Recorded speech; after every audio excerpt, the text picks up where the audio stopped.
ایک عالم دین کا بیٹا ہے اور تم ممبر و محراب پر بیٹھتا ہے تقریریں کرتا ہے. اس نے کہا میں صرف ایک وجہ سے ووٹ دے رہا ہوں, میں نے تمام امیدواروں کے چہرے دیکھے, میرا دل تیرے اوپر آ کے اس بات پہ رکتا ہے کہ اگر حضور کی عزت کی بات آئے گی تو اسمبلی میں چپ نہیں رہے گا. وقت آیا اسمبلی میں حضور علیہ السلام کی ناموس کی بات آئی. 300 کے ایوان میں اکیلا معاویہ اعظم طارق بول رہا تھا, میں نے اپنی قبر کے لیے, آخرت کے لیے, قیامت کے دن اپنے نبی کے محترم سے شفاعت کے حصول کی لالچ میں, اپنی آخرت بنانے کی غرض سے میں نے وہ قدم اٹھایا.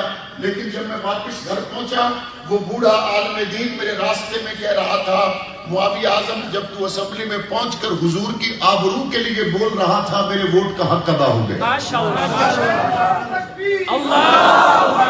وہ مشہور زمانہ مثال ہے, مشہور زمانہ مثال ہے. جب کوئی آدمی گھر میں کھڑکی رکھ رہا تھا, لوگوں نے کہا یہ کھڑکی کیوں رکھتے ہو؟ اس نے کہا روشنی آئے گی, ہوا آئے گی.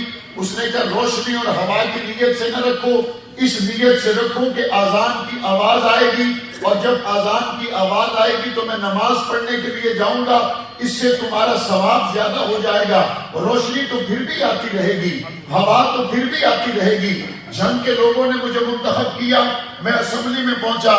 جنگ کے لوگوں کا عزم ایک تھا, ہم اسمبلی میں ختم نبوت کے مجاہد کو بھیج رہے ہیں.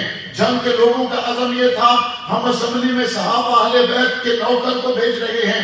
ہم اسمبلی میں اسلام کی سربلندی کے لیے جن کا خاندان قربان ہوا, جن کے اکابرین قائدین قربان ہوئے, ہم اس فرد کو بھیج رہے ہیں.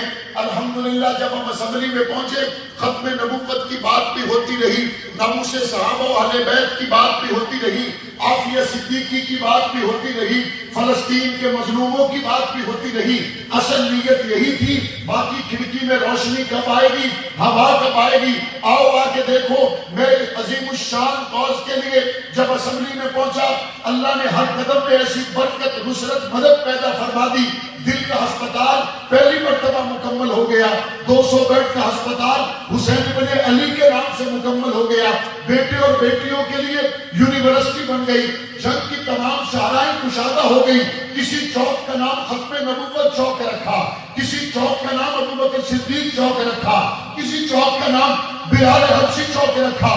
میں نہیں کہتا یہ میرا کمال ہے, یہ تو حضور کے نام کی برکت ہے.